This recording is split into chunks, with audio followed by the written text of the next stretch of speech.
You could say that the Mayo Clinic was started after a tornado that decimated Rochester, Minnesota on August 21st, 1883, killing 37 people and injuring over 200. With no medical facility available, people were treated in schools, hotels, and houses. The head nun of the local St. Mary's Catholic School, Mother Alfred, gave the doctors permission to use their facility to treat those who were injured by the tornado. She was later given a vision from God that there will be a well-known hospital there in Rochester. After the tornado, there were only a couple doctors in the area.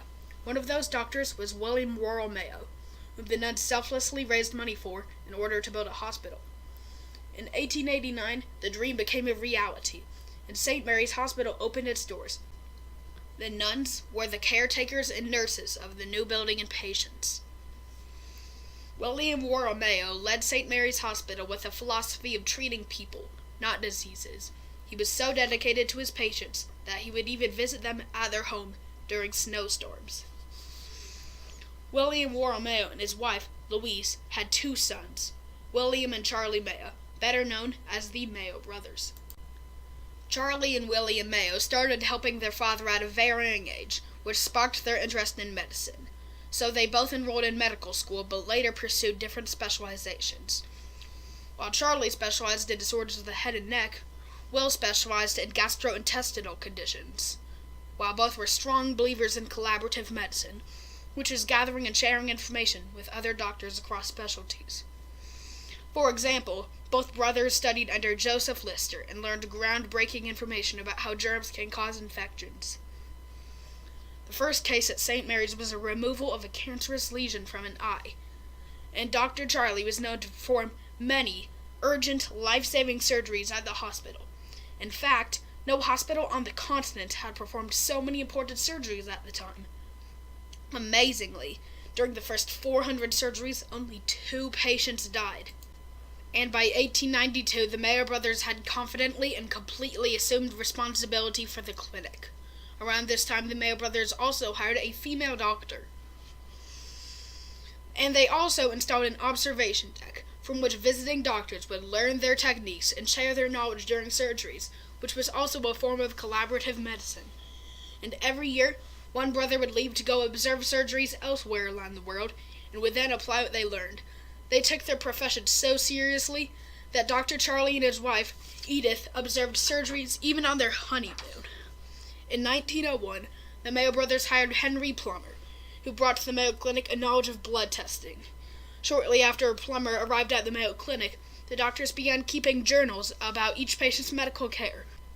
Because all parts of the body function together, medical records help doctors coordinate care. Around this time, the clinic hired Lewis Wilson, a pathologist, who could determine if a tissue was cancerous quickly, in less than 2 minutes. He also pushed for modernized laboratories to assist in reaching the correct diagnosis.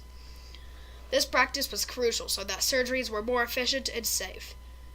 The Mayo Clinic expanded and developed surgical specialties, such as orthopedics, neurosurgery, dental surgery, ophthalmology, and thoracic surgery. As the Mayo Clinic grew, it became one of the largest and most advanced hospitals in the world. Patients started coming from many countries to be treated, and it was said that the Mayo Clinic was where you would go when no other doctors could help you. And after a long, successful medical career, William Worrell Mayo died on March 6, 1911. And just a little later, in 1914, the Mayo brothers finally got their own building. It was dubbed the Mayo Clinic and was carefully crafted just for collaborating. The building was 5 stories tall and had an extensive medical record department, taking up 15 rooms. In 1920, the Mayo Clinic started investigating the cause of diseases and focused on internal medicine in addition to surgery.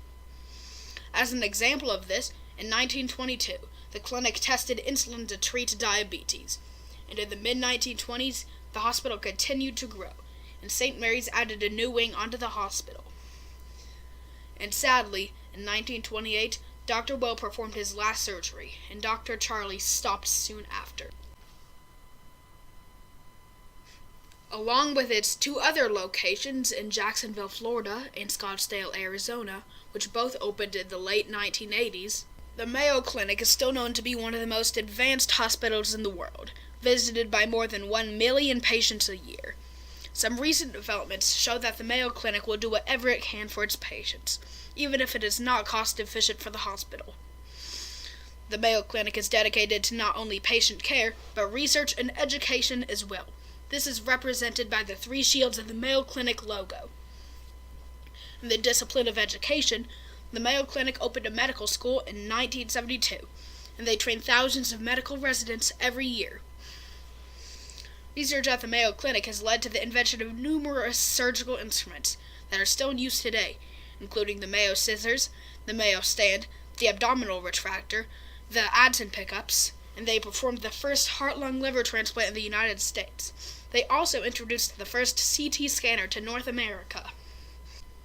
The Mayo Clinic still remains on the cutting edge, bringing medicine to triumph over preventable diseases and death through collaboration, learning, and innovation.